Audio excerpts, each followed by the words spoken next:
Kehadapan yang mulia yang sama-sama kita hormati, yang sama-sama kita muliakan, kita agungkan seluruh silsilah dari berbagai nasional pesantren seluruhnya, khusus guru agung yang ada di tengah kita, Habib Syekh Muhammad Abdullah Syekhul Masnun.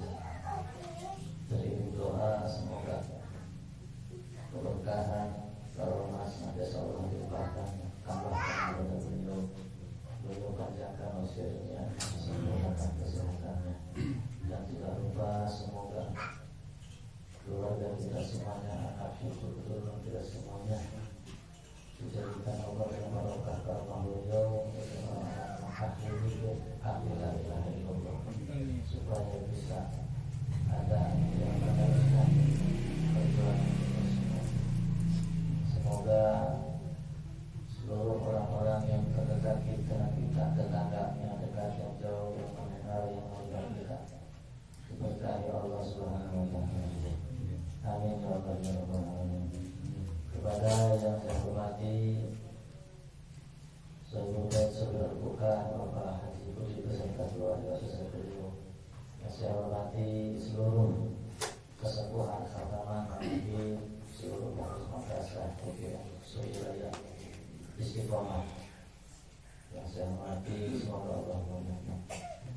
Alhamdulillah, sujud syukur kita kepada Allah bahwa hari ini kita bisa berkumpul kembali, bisa bersama-sama kembali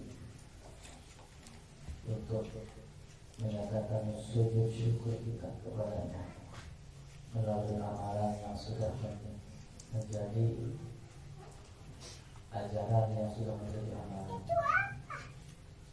Semoga diberikan keistiqomahan sampai akhir.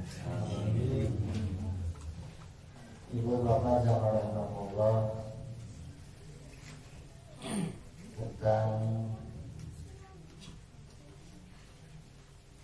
faidah kita memilih teman di dalam agama sudah dijelaskan bahwa seseorang itu bisa tergantung dari teman-temannya. Maka hendaklah pandai-pandailah kita memilih teman, karena di dalam hadis pun sudah dijelaskan, akur jeung batur-batur tapi belah. Maka di dalam kitab hikam dijelaskan bahwa jangan bergaul dengan seorang yang tidak membangkitkan hasratmu dan usahamu untuk mengingat Allah. Jadi sangat penting kita memilih teman. Bukan berarti tidak boleh kita kenal dengan siapapun harus, mengenal dengan siapapun harus, tetapi untuk berkumpul, bersahabat, bersohbah tidak boleh dengan semua orang. Karena dijelaskan selanjutnya, kemungkinan perilakumu itu salah, tetapi dirimu tidak merasa, karena teman yang engkau jadikan sahabat akhlaknya lebih rusak daripada dirimu. Dikhawatirkan seperti itu. Jika kita memiliki teman yang akhlaknya kurang bagus, nanti ketika kita melakukan hal-hal yang jelek, kita tidak merasa bahwa itu salah, karena yang menjadi barometernya, yang menjadi cerminannya adalah orang yang lebih rusak daripada kita. Maka tidak boleh kita memilih teman yang orang-orang dalam ini ahli fajir. Ahli fajir adalah orang yang selalu maksiat kepada Allah. Maka pandai-pandailah memilah dalam hidup teman. untuk dijadikan sahabat. Dan sahabat yang sesungguhnya adalah bukan orang-orang yang ketika kita berada mendekat, ketika jauh meninggalkan, bukan seperti itu. Justru yang nama sahabat itu, teman sejati itu, ketika kita ada senantiasa untuk mengingatkan agar bisa mensyukuri segala karunia. Kalaupun kita sedang dalam keadaan sempit, kita tidak ditinggal, tapi terus disupport hidup. Itu pasti jalan bukan tidak sengaja dihalangi jadi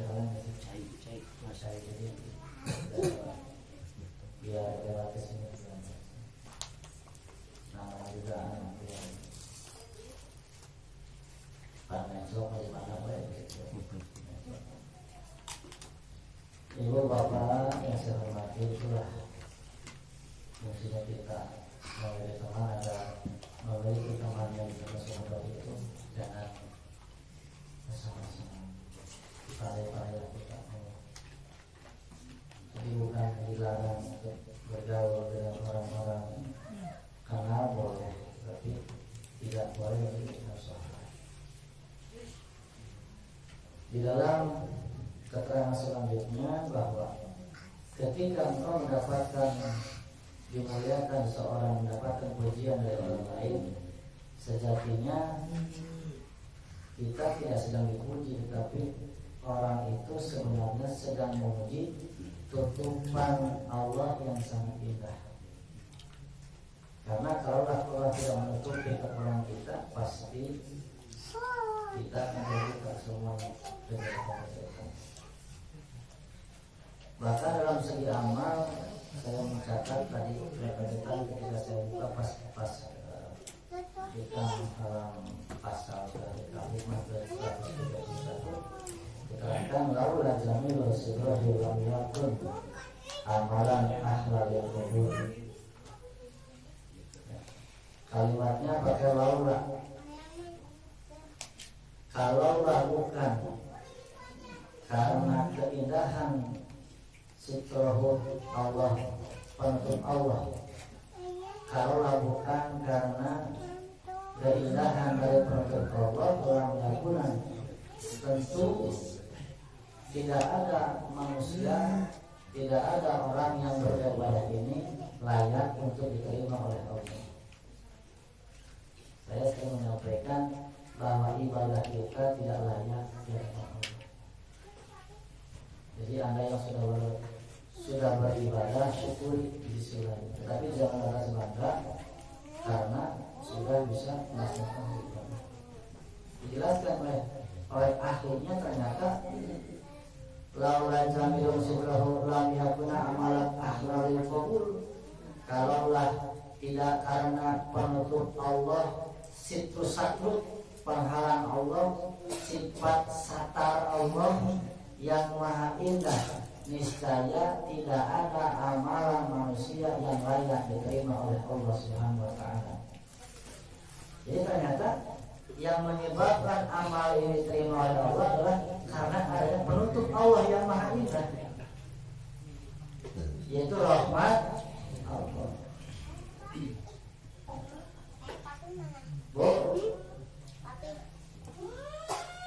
nah terus bu, apa yang disampaikan? Ngerti? Kira-kira jelas? Jelas tuh? Jelas? Jelas? Oh.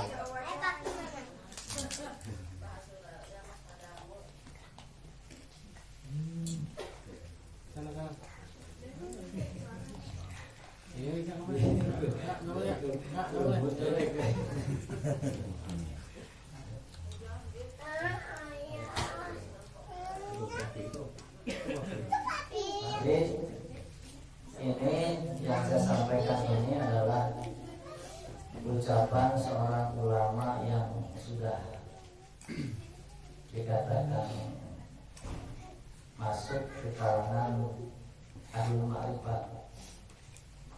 Beliau menyampaikan tadi, laula jamilun sitrahu lam yakun amalan ahlil qubul.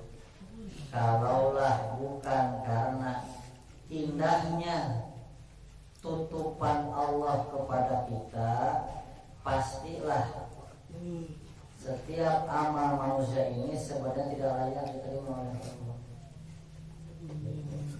Jadi diterimanya amal itu artinya bukan sempurna. Sempurnanya amalan kita adalah ketika ada cacat ditampuni oleh Allah. Beda kalau amalan Nabi pasti sempurna, karena memang beda bahan bakunya juga. Saya katakan bahan baku Nabi beda, maka amalannya pun pasti beda. Kalau amalan Nabi pasti sempurna amalnya. Amalan manusia tidak ada yang sempurna. Adapun Allah menerima amalan manusia biasa dikarenakan cacatnya amal itu Allah tutupi sendiri oleh Allah gitu. Jadi bukan karena bagusnya amal kita, tetapi Allah memberikan satir, memberikan penutupnya yang indah ini sehingga cacatnya amal tidak terbuka. Sehingga sifat al-satar Allah limpahkan kepada seorang yang sudah mencapai tahapan insan kamil.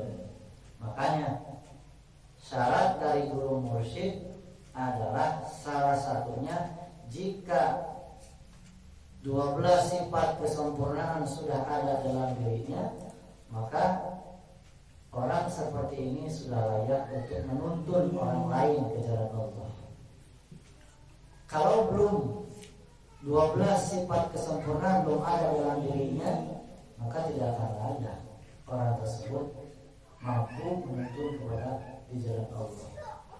Yang salah satu 12 sifat kesempurnaan ini itu pasti ada dalam setiap mursyid pada zamannya. Ada pasti pada zamannya. Karena ini dijelaskan dalam kitab Qalaid Jawahir tentang menjelaskan 12 sifat kesempurnaan yang ada dalam diri Syekh Abdul. Salah satunya dua sifat Allah, 2 sifat Nabi Muhammad SAW, 2 sifat Sayyidina Umar, 2 sifat Sayyidina Abu Bakar, 2 sifat Sayyidina Utsman, 2 sifat Sayyidina. Yang paling hafal, yang paling atas, yang paling bawah, paling saja yang paling hafal. 2 sifat Allah, Satarun Ghafarun. Sifat paling atas Allah, yang paling besar aliman syaja'an. Paling hafal. Kita bisa buktikan. Jadi untuk mengecek kemursidan itu gampang sebenarnya.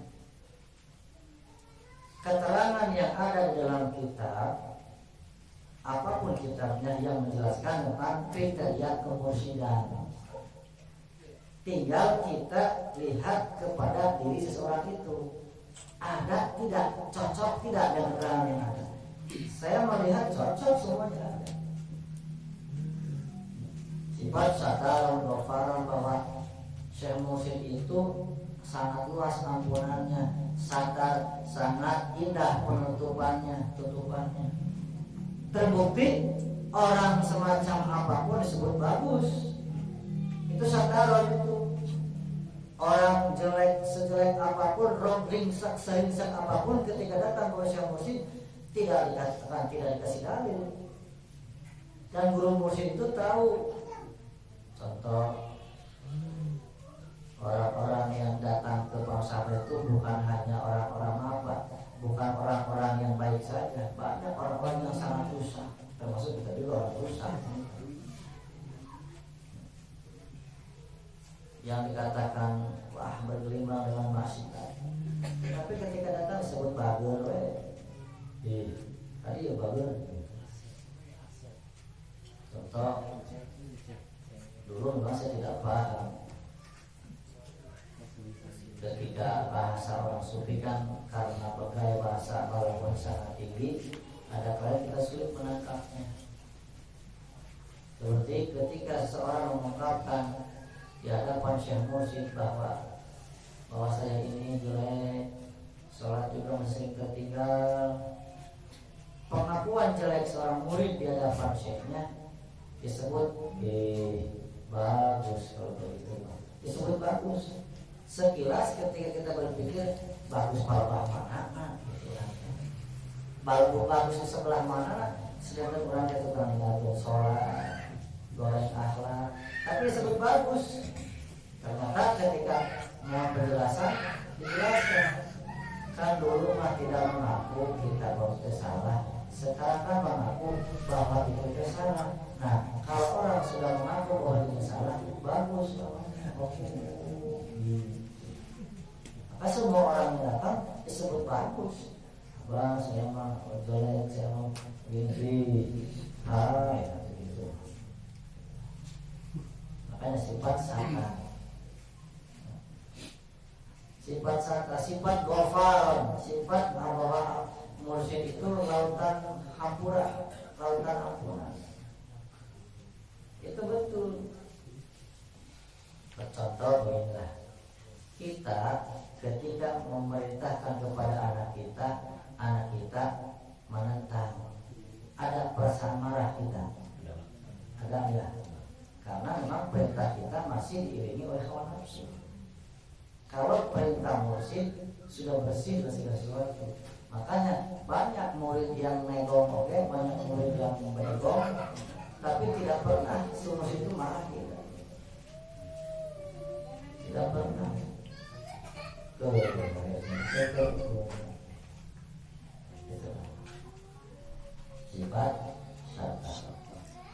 Sifat Rafiqun Syafiqun, belas asih, penyayang.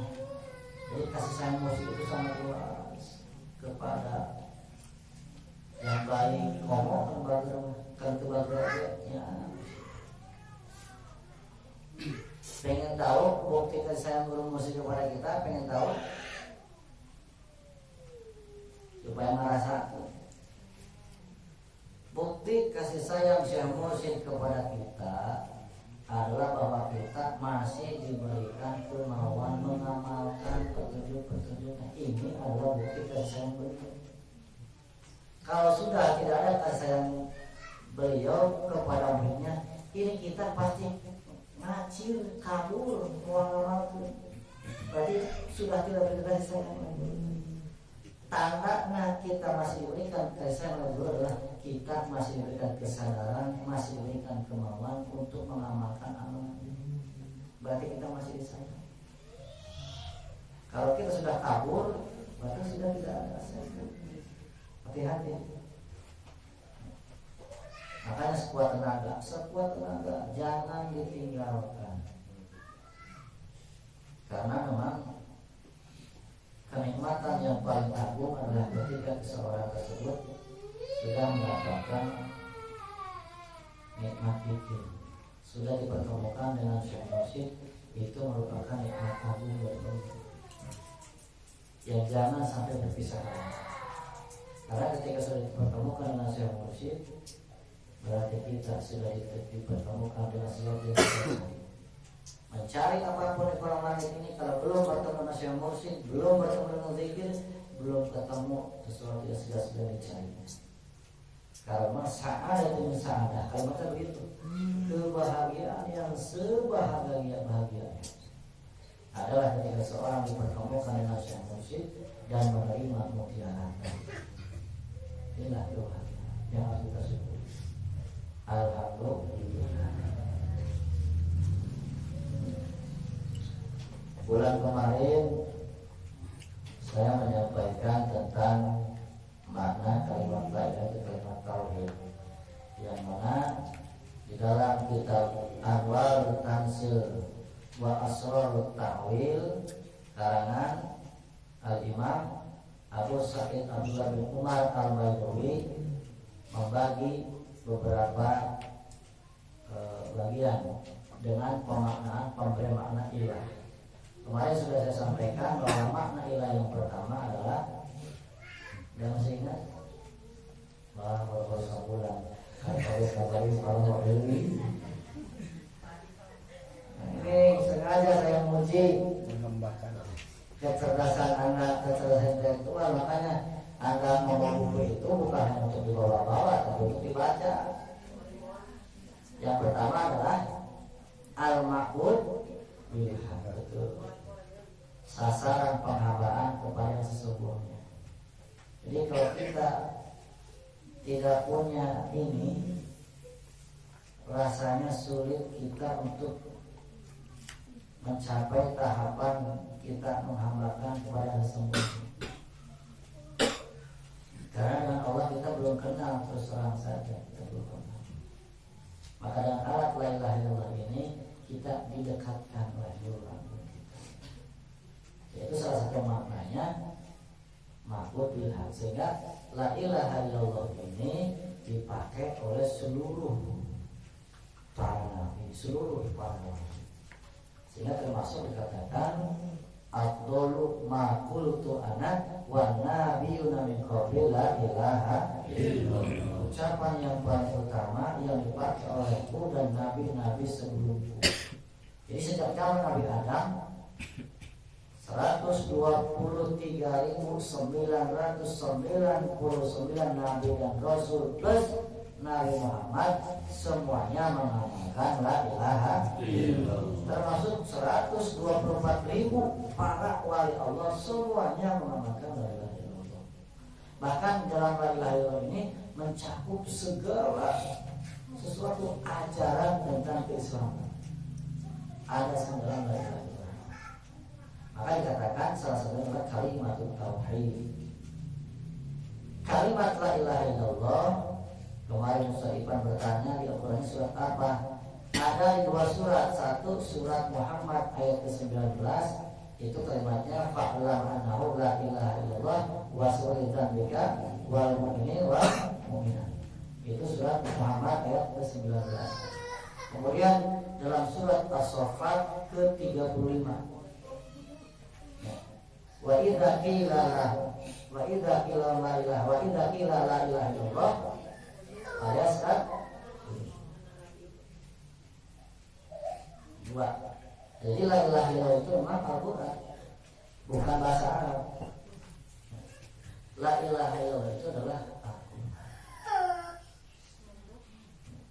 Jadi dua surat itu sudah jelas sekat kalimatnya la ilaha illallah. Maka diambil dari surat Muhammad ayat 19, fa'lam annahu. Wa bermakna fa'lam bukan hanya ketahui, tetapi yang dimaksud fa'lam di sini adalah ketahuilah, pahamilah, pelajarilah, dalamilah, amalkanlah la ilaha illallah. Jadi kalau sekilas membaca secara terjemah fa'lam memang ketahui, tapi harus ketahui sini bukan hanya ketahui, harus sampai paham, harus sampai menjadi amalan, sehingga segala sesuatunya adalah betul-betul cek sunam estuning la ilaha illallah. Sejak etikat, ucapan dan perbuatannya itu sandarannya adalah la ilaha illallah. Maka yang katakan al-ma'bud bilhaq yang pertama. Kemudian makna yang kedua, makna ilah itu adalah berdasarkan Imam Badawi di sini jelaskan, ketika seorang sudah mengamalkan, mengucapkan, mempraktikkan la ilaha illallah ini, berarti dia sudah memproklamirkan dirinya sudah tidak ada sandaran lagi dari segala sesuatu yang mengkhawatirkan, menimpa, atau tidak ada sesuatu yang berlindung dari segala musibah, hanya Allah Subhanahu wa ta'ala. Terbukti ucapan Nabi Ibrahim, hasbiyallah wa ni'mal wakil. Ketika Nabi Ibrahim dibakar oleh Najah Namrud, mereka turun wahai Ibrahim, apakah engkau berubah Tuhanku? Malaikat memberikan penawaran untuk menolong, tetapi Nabi Ibrahim mengucapkan itu hasbiyallah wa ni'mal wakil, cukuplah untukku Allah sudah menolong. Sidana kamu pulang kawan ku malaikat, ya, kurang kawan malaikat datang bernawaran perlu bantuan saya tuh, cek malaikat teh ipan teh ke musuhan ku jalan wabah teh misalnya ipan ke musuhan, terus malaikat datang perlu bantuan saya tuh, segala jawaban mata sikat lah mau selesai tak udah baik akhlak salam Nabi Ibrahim jelas-jelas geus dulu di tengah-tengah sungai saja malaikat turun nawaran butuh bantuan saya malaikat Nabi Ibrahim tak ngajawab hasbiyallah wa ni'mal. Itu artinya Nabi Ibrahim sudah menyadarkan segala sesuatu hanya Allah. Kita sedang menuju ke arah sana. Maka saya selalu menyarankan setiap orang yang mengalami berkeluh kesah sholat, zikir.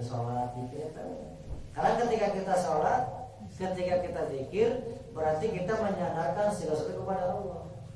Maka saya pernah menulis tentang ini dipakai oleh Pak Iman dosen. Kalau sudah tidak ada tempat untuk bersandar, masih ada tempat untuk bersujud.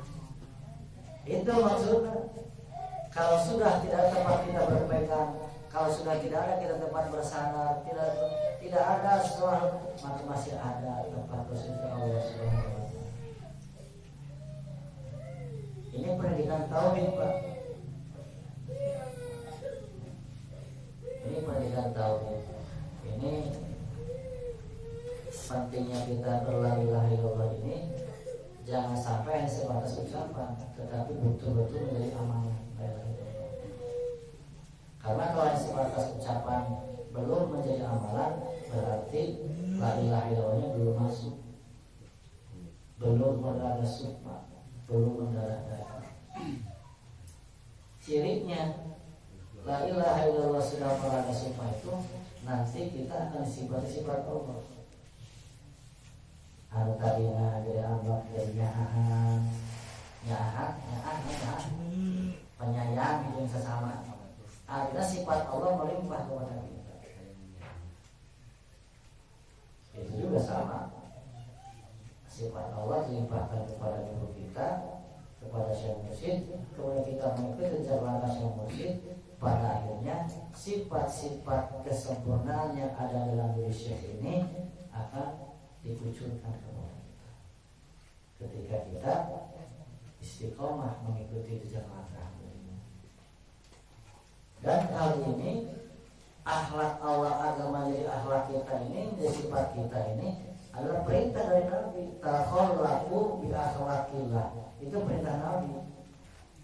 Takhallaqu bi akhlaqillah ini artinya jadikanlah sifat-sifat Allah menjadi perilaku.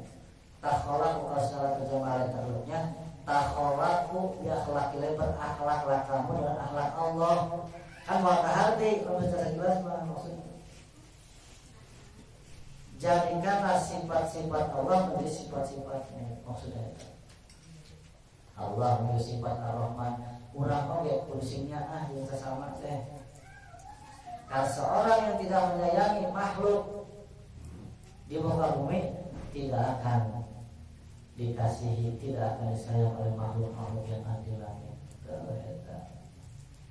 Kata orang biasa sama teh istri asih itu. Ini adalah artinya Ketika seorang sudah mengamalkan la ilaha illallah, sudah tidak ada lagi tempat untuk bersandar, untuk berlindung dari segala ketakutan dan segala musibah kecuali Allah Subhanahu wa taala. Kemudian yang ketiganya adalah al-mahbubil haq. Al-mahbubil haq, seseorang yang sudah mengamalkan la ilaha illallah, artinya pribadi yang sudah memproklamirkan dirinya sudah tidak ada lagi segala sesuatu yang dicintai kecuali Allah Subhanahu wa taala. Apakah perkara ini mudah? Mudah hese? Hese, Pak. Hayat orang cinta ke Allah teh bukan perkara mudah. Makanya dipentang walpoe setiap sehari 10 kali wajib teh. Nya wajib 10 kali orang minta. Dalam ilahi anta waridaka atini mahal. Berikanlah aku kemampuan untuk mencintaimu. Sebab mencintai Allah bukan perkara mudah. Kalau ngomong mah gampang, cinta kan Allah cinta. Buktinya mana?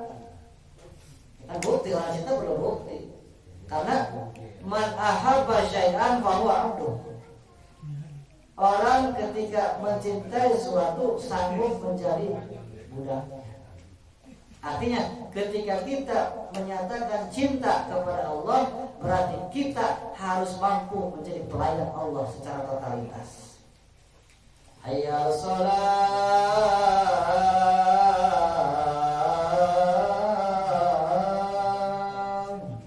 Apakah kita langsung menyambut? Apakah kira kagok ramai ieu sinetron?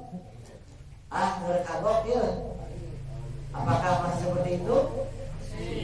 Oh, berarti kurang teh acang. Apakah kita lebih mendahulukan perintah-perintah Allah atau mendahulukan keinginan hawa nafsu? Keinginan. Belum cinta kepada Allah. Ya. Jujur Pak, saya merasakan geningan masih kene lebih cenderung berat ke hawa nafsu. Jujur saja. Daripada ngaku halus di hadapan Allah goreng, ya, mendingan ngaku goreng dan mak goreng gitu. Ngaku goreng dan mak goreng gitu. Ngaku jelek dan mak kita ini jelek. Gitu. Tidak layak jual gitu di hadapan Allah. Daripada ngaku soal suci ngaku bersih di hadapan manusia di hadapan Allah, barang rongsok. Lebih baik kita mah mengaku diri kita kotor, lebih baik mengaku orang teh jelema goreng dan memang orang mah goreng. Jadi lamun kubadu jeung goreng teh ulah amek. Ulah amek. Wah, dikir. Mau kali itu alhamdulillah. Padahal mang goreng urang mah. Alhamdulillah. Ayeuna mah Pak ulama udah goreng buat teh amak. Ayeuna mah Pak goreng teh. Alhamdulillah. Padahal mang goreng urang mah ngomong naon? Pupuk kata. Ya urang layan Pak. Jadi lamun aya menyatakan bahwa orang dikir-kir sebut we dan mang goreng menyatakan. Makanya kita belajar zikir ini, kita ingin belajar menjadi orang baik. Bukan berarti kita orang baik, tetapi sedang belajar menjadi orang baik. Yang namanya belajar, banyak salahnya, wajar orang belajar. Ibarat orang sedang berjalan, ketika jatuh, terus bangun lagi. Kalau udah dipakai filsafat basulit mah bangun tidur lain.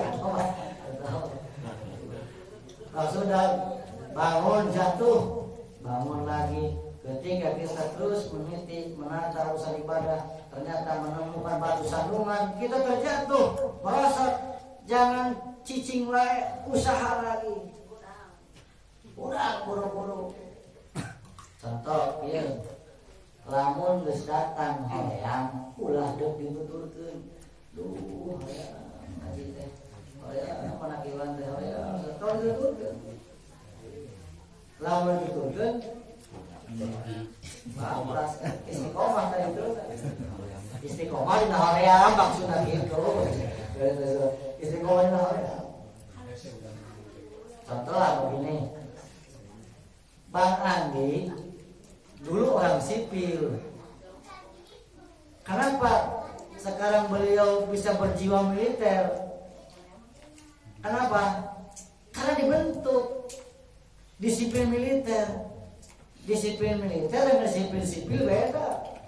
Kenapa Bang Andi bisa? Pertamanya dipaksa dulu. Sok tanya.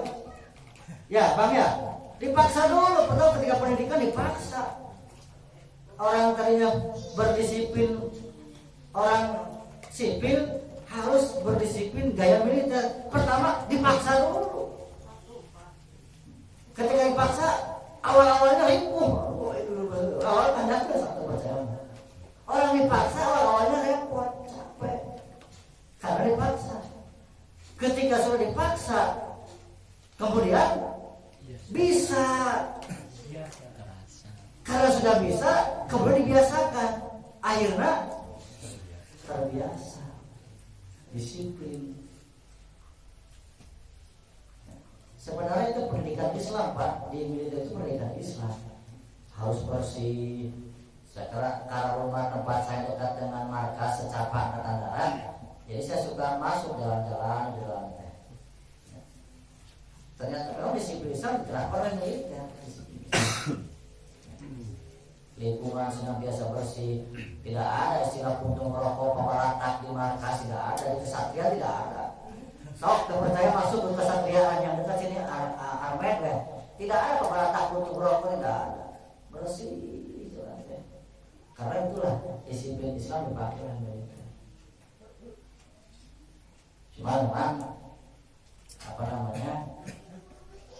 tentu yang namanya positif ada negatifnya juga, seimbang. Tetapi kita harus memandang yang positifnya saja. Kita ambil yang positif-positifnya. Kembali lagi ke pembahasan. Kita tegang teuing, kita tauin mana tadi. Yang ketiganya adalah al-mahbub bil habib. Tidak ada yang dicintai oleh Allah Subhanahu. Ketika kita belum mampu mencintai Allah, maka cintailah orang yang sudah cinta kepada Allah. Cintailah orang yang sudah cinta kepada Allah. Ini ada riwayatnya. Ketika Rasul ada seorang sahabat Rasul bertanya kepada Rasul, "Ya Rasulullah, kapan kiamat terjadi?" Rasul nanya, "Ayo mana semoga naon nanya ke kiamat gitu." Kamu sudah punya apa? Nanya kiamat. Saya belum punya amal sholat ya Rasulullah. Atau harus ada kiamat? Nyata, habis itu jangan amal sholat can boga, amal puasa belum punya. Atau boga naon? Saya hanya punya cinta kepadamu. Aku cuma punya cinta kepadamu. Maka Rasul ngadawu, Rasul bersabda, al-mar'u ma'a man ahbabta. Orang itu akan bersama-sama dengan orang yang dicintainya. Jadi saya ngomong ada sadar hukumnya. Lamun orang cinta ka cita-cita ta. Oh ini kayak tengok kumpul gitu teh. Joget nate. Aneh sih. Tuh, duyung mangap terus. Goyang rumah. Lalu ulah dipakai favorit goyang rumah, dihentikan yang cita-cita tak kayak gitu. Nah orang mah dikumpulkan ini sampai Nabi dengan orang dicintai. Kita cinta manakiban, karena manakiban teh rek capek teh diu datang rek ngarti teu ngarti ge dengekeun we dieu mendengar. Nanti dikumpulkan dengan para pecinta kesucian jiwa. Tah ayeuna di luar nu sambil nundutan. Gustawi setan tuur. Jadi gitu ge. Dikumpulkeun jeung para pecinta kesucian jiwa. Alhamdulillah. Eta mending keneh datang kana manakiban ngajeng ngagoler dina kepokoran daripada ngagoler hareupeun TV.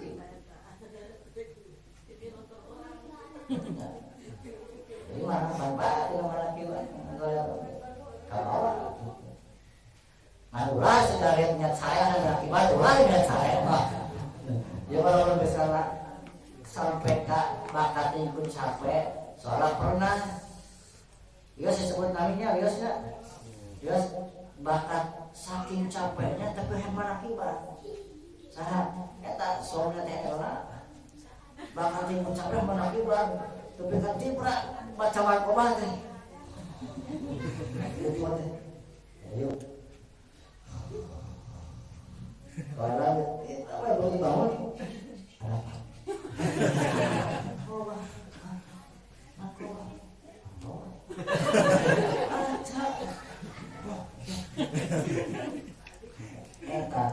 berjuang kita bagus badan capek berat tapi yang menakiban nanti kita bingung untuk tugas seseorang bingung baca tapi itulah perjuangan Allah mulai begitu luar biasa makanya mengingatkan datang ke menakiban itu kawawa. Sekarang ini adalah servis rohani.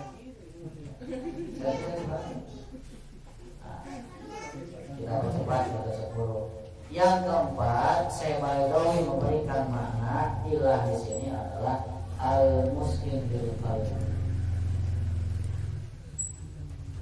Artinya tidak ada yang menghilangkan kesedihan di dalam hati kesedihan. Ketika seseorang sudah mengamalkan la ilaha illallah, sudah mendarah daging la ilaha illallah, hendaklah tidak ada kesedihan dalam diri seseorang. Tidak ada perkara yang mengganggu dirinya, baik gundah gulana kegelisahan dan tidak sesuatu. Makanya Allah mengatakan di sini senang, di sana senang, itu betul. Ini makna dari al-muslim bil qalbi. Sudah tidak ada gundah gulana, sudah tidak ada kegelisahan, sudah tidak ada obat yang mampu menghilangkan kesedihan kecuali Allah. Ayat Qur'annya adalah surat Ar-Ra'd ayat 28. Alladzina amanu wa tatma'innu qulubuhum bi dzikrillah ala bi dzikrillah tatma'innul qulub. Alladzina amanu wa tatma'innu qulubuhum bi dzikrillah. Alladzina amanu, orang-orang yang beriman,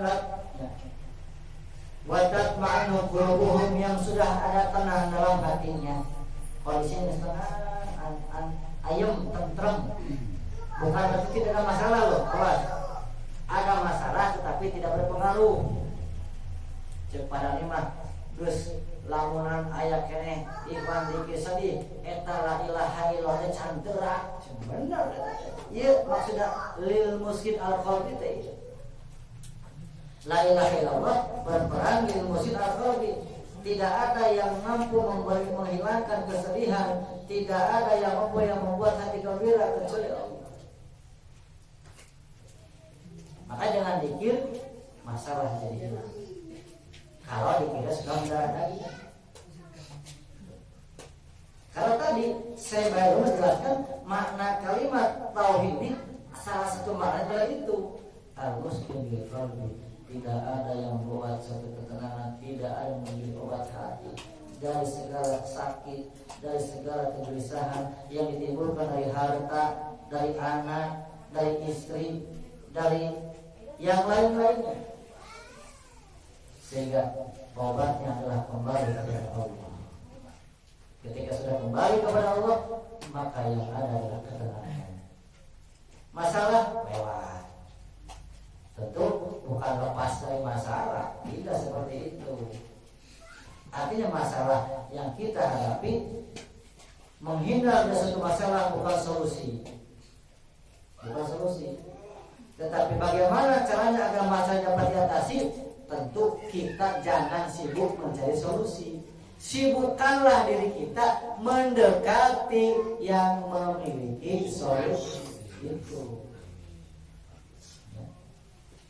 Bukan sibuk mencari solusi, tetapi dekatilah yang memberi solusi. La ilaha illallah. Ini al-muskil. Nanti semua ada jawaban. Semua ada jawaban. Makanya sholat dan zikir dua alat dia dikatakan untuk kita mendekati yang memiliki solusi agar diberikan solusi dalam segala urusan. Dalam kandungan ayunan, kandungan kondisi situasi negara, pusing kita berita teh, ieu pasyawe, gitu. Tak biarlah kita urusan mereka, kita main. Yang penting kita berkontribusi. Kontribusi kita kepada negara, Bang Adis, nanti kalau misalnya tidak mengakibatkan pun di rumah selepas akan bisa membaca Rabbana Afrik Alena Sabra wa Sabil Abdamana wa Surna ala Qawmil Kafirin 9 kali. Ini dalam rangka untuk ketahanan nasional negara kesatuan Republik Indonesia, untuk kejayaan agama dan negara, dan untuk peradaban dunia. Membaca Rabbana Afrik Alaina Sabra wa Sabil Abdamana wa Surna ala Qawmil Kafirin 9 kali selama 49 hari, dimulai tanggal 22 kemarin Agustus. Tinggal hitung 22 ke 22 berarti 30 hari dari sebulan.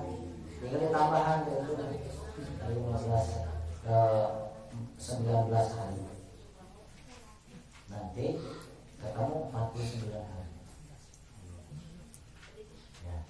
Jadi itulah kontribusi kita kepada negara. Karena sekecil-kecilnya kontribusi adalah kalau kita belum mampu dengan harta dan dengan doa. Karena ada satu hadis Nabi mengatakan kiwa dunia arba'at asya. Tegaknya dunia ini oleh 4 perkara. Tegaknya kokohnya dunia dengan 4 perkara. Satu, ilmu ulama, dengan ilmunya para ulama. Yang kedua, al-adil al-umaro, adilnya penyelenggara pemerintah. Negara akan kuat kalau para penyelenggara pemerintah sudah betul menjalankan sistem keadilan. Bisa pasti kuat. Karena memang keadilan dirasakan sangat sulit, akhirnya itu timbullah perseteruan. Saya sudah menyampaikan sabda masalah, karena tidak ada keadilan diakibatkan banyak manusia yang biadab, sehingga yang muncul perseteruan Indonesia. Ya, ini dari hadis sebenarnya. Amal menyampaikan dari hadis. Ini hadis. Negara dunia akan tegak kokoh berdiri. Satu, ilmunya para ulama. Kedua, adilnya penyelenggara pemerintah. Karena tadi, sehingga Pancasila sila kedua, kemanusiaan yang adil dan adil didepankan kalimatnya, adil dan Ciri manusia beradab itu adalah mampu menjalankan suatu keadilan. Kalau manusianya sudah beradab sehingga mampu berbuat adil, akan terwujudlah persatuan Indonesia. Ini peranan sangat kuat dari Thariqah. Jadi berbicara Thariqah bukan hanya berbicara zikir, Bu. Kalau saya ngaji bersama seperti Bang Andi sini, saya selalu mengupas tentang Pancasila.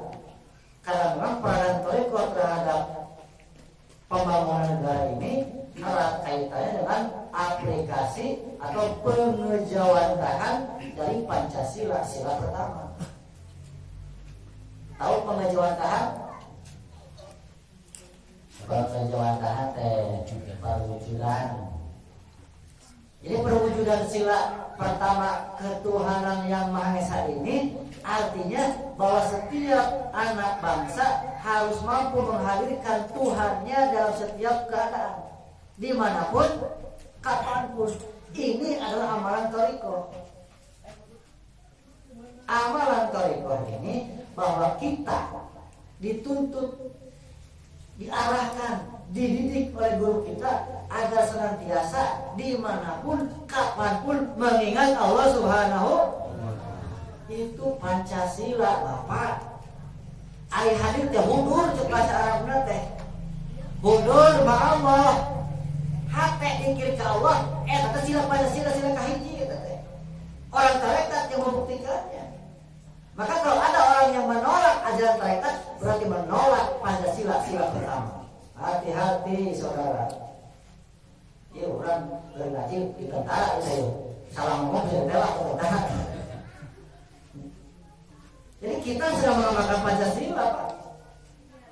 Ya, jangan ada takut apa. Tidak usah takut, Anda sedang mengamalkan Pancasila. Sila pertama. Makanya sila ketuhanan Yang Maha Esa diposisikan yang pertama. Artinya apa? Sebelum melaksanakan sila-sila kedua, sila pertama itu yang menjadi faktor ininya. Kalau seseorang sudah mampu menjadikan Tuhan dalam setiap gerak langkahnya, menghadirkan Tuhan dalam setiap aktivitasnya, pasti akan mampu mewujudkan sila kedua, ketiga, keempat, dan kelima. Nyambung kepada syair lagu kebangsaan Indonesia Raya. Bangunlah jiwanya, bangunlah badannya untuk Indonesia Raya. Jiwa itu kalau bahasa Arabnya adalah sinonim dengan nafs, qalbu, ruh. Satu lagi al-akal. Jadi menurut pencipta lagu yang harus dibangun itu adalah qalbunya dulu manusia itu. Itu lagu kebangsaan Indonesia Raya. Dibuktikannya oleh orang tarekat. Orang tarekat itu, ajaran tasawuf itu sasaran utamanya mengolah qalbu manusia agar dicetak qalbu manusia, agar benar qalbunya. Sehingga kalau benar qalbunya, pasti segala produktivitas badannya menjadi benar. Jadi tidak usah takut, Mas Agus. Ya, tek kudu sieun ngamalkeun tarekat di masjid mana-mana ge. Bejakeun we, uing mah keur ngamalkeun Pancasila kitu bisa dengar di tarekat mah. Mas Warto, ye. Orang Jawa saking Cirebon tuh. Ojo wedi-wedi. Ojo wedi-wedi.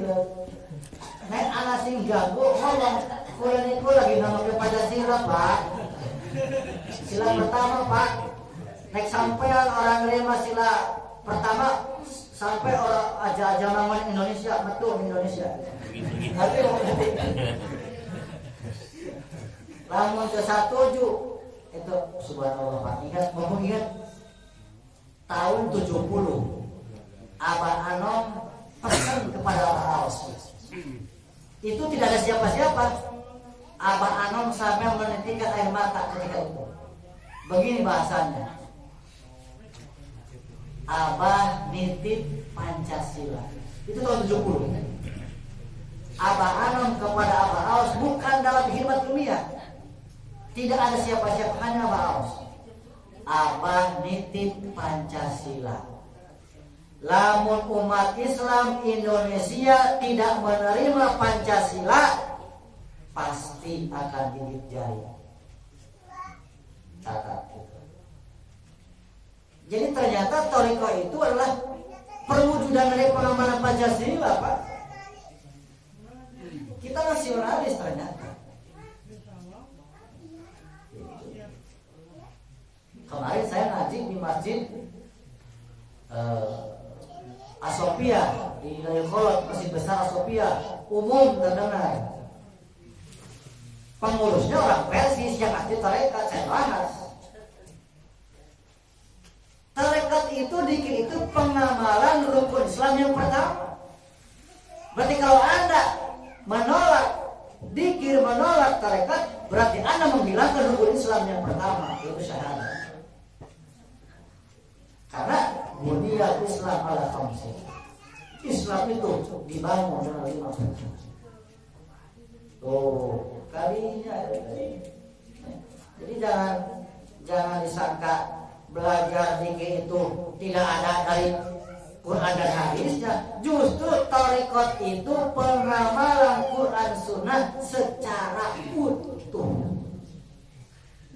Bu, kalau ada yang bertanya, apa sih Thariqat? Jawab, Thariqat itu adalah penghamalan Quran dan Sunnah secara utuh. Ya, untuk sapotong atulah gitu bejakeun mah. Pada lomana mah ayeuna mah kebanyakan ngambil yang enak-enaknya saja. Kira-kira enak ya, kira-kira menguntungkeun mau ikut. Kira-kira rada kita gawe mah berat tadi mah lain ke saya, lain ke saya. Moal si mama sok we diheula dulu. Man kitu lomana mah.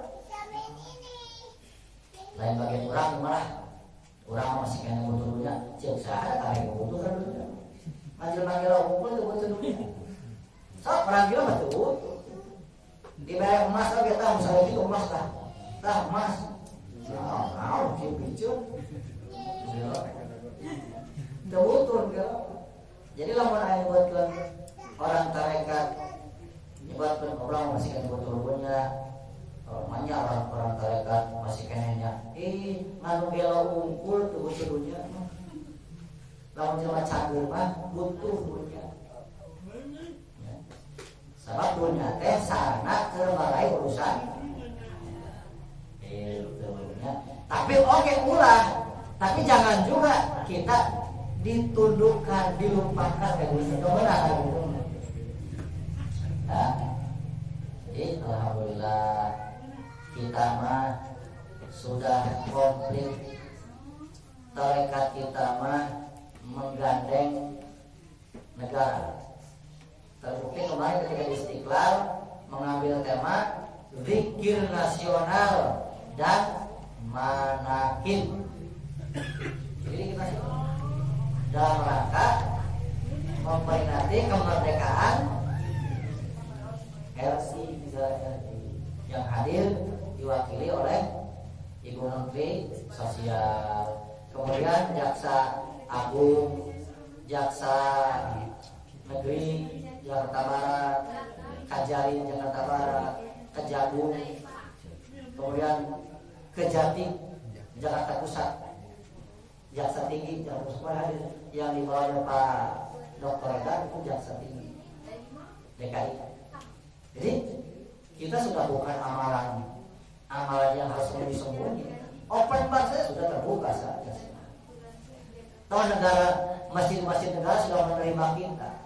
Adapun kalau ada masjid yang masih menolak, berarti pengurusnya kuper, kurang pergaulan, tegaul, Istiqlal. Amang ka Istiqlal atau jadwal atau status ditulis begitu. Istiqlal. Ada Mas kapan? Mas. 3 bulan. Jangan Oktober. Mas Oktober Mas. Ya. Jadi kita tidak usah takut lagi, tidak usah ragu-ragu lagi, karena ajaran tarekat ini ajaran yang mengedepankan kasih sayang. Awas, ya, kita bukan Islam radikal. Orang tarekat bukan Islam radikal. Orang tarekat adalah orang Islam yang mengedepankan kasih sayang. Mana buktinya? Tadi.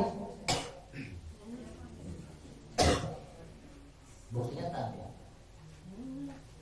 Jangankan kepada orang yang sayang kepada kita, yang benci kepada kita saja, kita dididik harus sayang. Ya, itu tadi. Jadi ajar mumpung ingat jadi mumpung ingat. Saya ingat minum ya, boleh ya.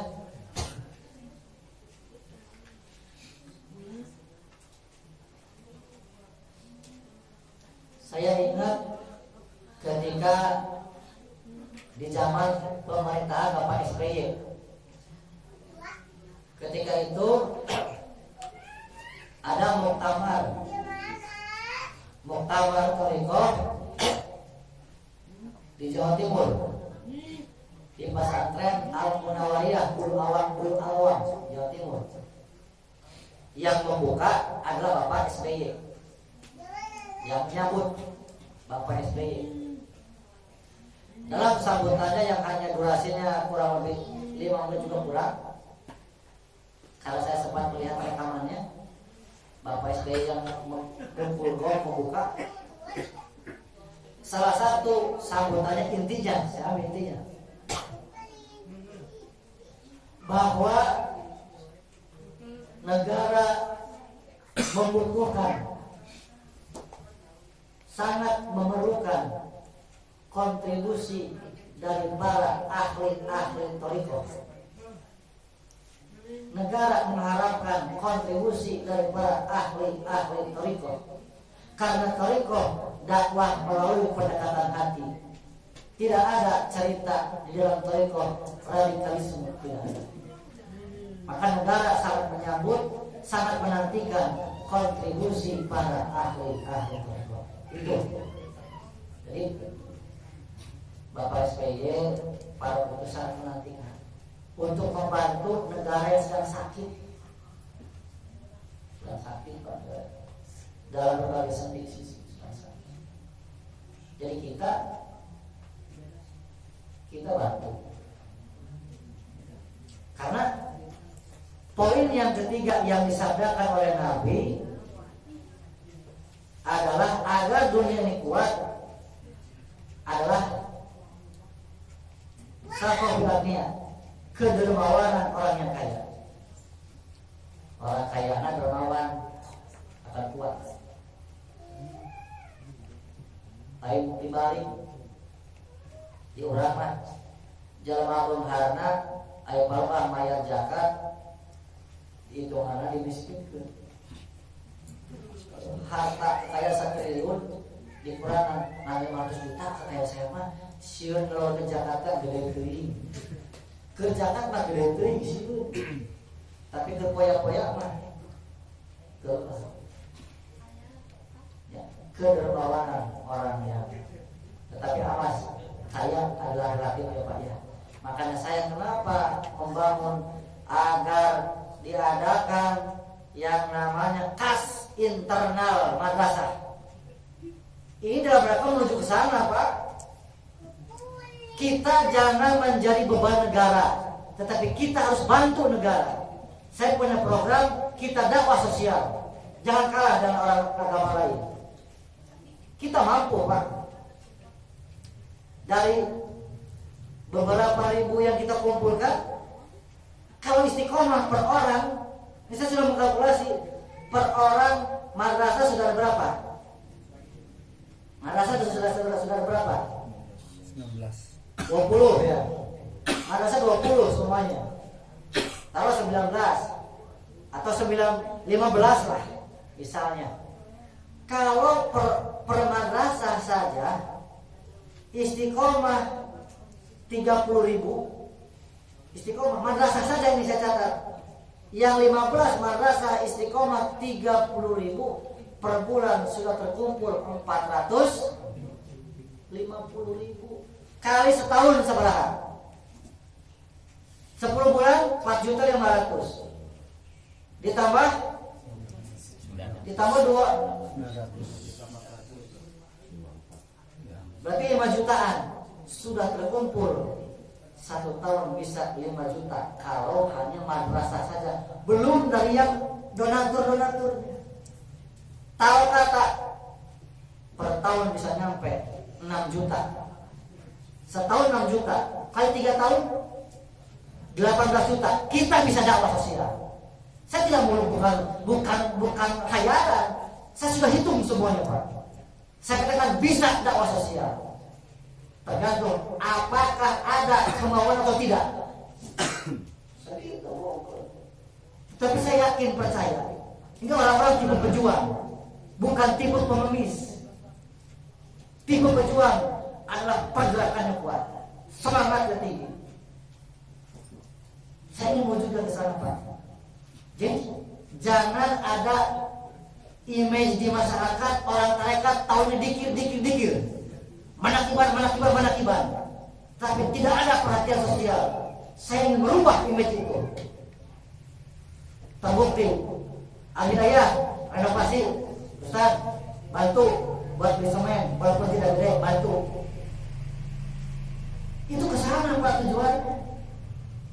Saya ingin merubah paradigma di masyarakat. Jangan berpikir orang tarekat tahunnya manakiban, dikir, terdaik gaul, terdaik gabung. Saya ingin rubah itu semua. Kita bisa bergerak dakwah sosial karena kita punya dana. Jangan kalah dengan agama lain. Saya sudah hitung, Pak. Saya punya program, bukan program menghayal. Karena saya adalah orang tipe bekerja, tahu sudah hitungannya. Setahun bisa mencapai target segini, 3 tahun bisa sampai sekian. Bisa dakwah sosial. Ayo, ngomong naon so. Saudara mau ngomong apa? Ini fakta, ngaji bukti, realita. Kita bisa dakwah. Pertanyaannya, apakah ada kemauan? Tak itu. Ini dihitung cuma madrasah saja. Cuma 15 madrasah ini. Belum donatur-donatur yang nyusul kayak Mas Sony 38.000. Belum yang lain-lainnya. Bisa, Pak, bisa. Pasti, saya katakan insya Allah pasti bisa. Buktinya kita harus dipakai. Makasih lagi. Jadi saya mengingatkan, ayo kita perhatikan kas internal kita. Karena bukan untuk saya, dari kita, oleh kita, untuk umat dan untuk kita. Atau untuk umat apa yang benar? Kalau umat kalau terdakwah kayaknya ada kematian sumbang perwatanya. Tempat itu lama terbawa sakit mana? Lain terumat gitu. Dari kita, oleh kita untuk umat kita. Salah wae. Untuk kita. Terakhir, negara akan kuat kiwamu dunia arba'at asya', dunia akan kuat, negara akan kuat. Doa lil fuqara. Nukapatna doa orang-orang fakir. Awas, lamun ngomong orang tarekat, fakir ini bukan fakir harta, tetapi orang yang ketergantungan kepada Allah sangat tinggi, itulah orang fakir menurut ajaran tasawuf. Ilahi anta berasal dari Allah. Karena orang yang gak bersih. Jadi ketika kita bergantung kepada Allah yang tinggi, berarti kita termasuk orang-orang fakir yang dalam Allah. Orang yang punya ketergantungan sangat tinggi kepada Allah adalah orang-orang fakir menurut ahli thariqah. Jadi doanya orang yang sangat bergantung kepada Allah diperlukan dalam rangka tegaknya dunia. Alhamdulillah kita sudah buktikan setiap manakiban kita berdoa untuk kejayaan agama dan untuk peradaban dunia. Ini adalah bukti, ya, bukti pengamalan seperti ini. Karunya, yes, tinggal amin-aminan. Amin-aminan. Saya mau ngerti, belum ngerti. Lalu amin, belum ngerti. Ya, jadi saya mohon khas diperhatikan, ya. Jadi saya bukan ngomong asal ngomong, tapi otak ini sudah ngitung. Kata, awal tadi diberi kali otak teh hitung semua, mampu tidak. Saya ingin merubah paradigma masyarakat, pola pikir di masyarakat. Jangan ada pola pikir orang tarekat hanya tahunya dikir jeung manakiban wae. Tidak seperti itu. Kita wujudkan dakwah sosial, ya. Akan terwujud dakwah sosial tergantung sejauh mana kekuatan Anda berniat untuk mau mewujudkannya. Kalau Anda kuat mau mewujudkan, dakwah bisa dilaksanakan. Dakwah sosial. Dengan cara seperti apa? Kita bikin dengan cara pola dakwah bingkisan. Jadi ada dakwah bil lisan, ada dakwah bil hal, ada dakwah bingkisan.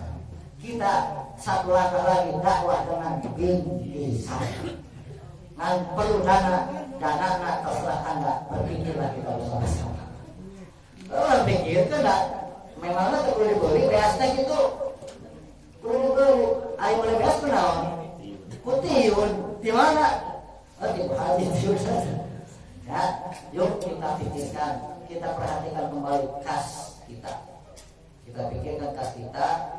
Saya tidak memaksa, tetapi hanya menghimbau yang mau saja. Ya, kita perhatikan lagi dalam rangka menjaga kehormatan ajaran, menjaga kehormatan guru. Insya Allah, amin ya rabbal alamin. Semoga apa yang dicita-cita kita semuanya, wabil khusus cita-cita dari Sohibul Bait Bapak Haji Budi beserta keluarga, baik urusan dunia, urusan akhirat, semoga dikabulkan oleh Allah Subhanahu wa taala. Semoga Bapak Budi beserta keluarga kita semuanya diberikan panjang umur dengan sehatnya, mudah dan murah rezekinya, dengan soleh dan solehahnya. Mudah-mudahan kita wujudkan menjadi orang-orang yang bertakwa kepada Allah Subhanahu wa taala. Bikaromati wa syamali jami'i sisi wa dan semua semuanya khusus karamah Al-Fatihah.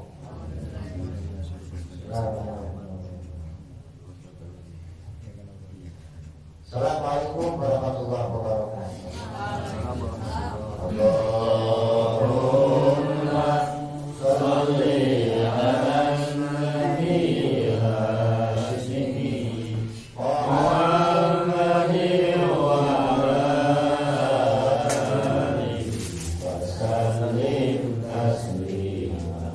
Allahumma sholli ala nabi Hashimi Muhammadin wa ala alihi wa sallim taslima. Allahumma sholli ala nabi Hashimi Muhammadin wa ala alihi wa sallim taslima. Allah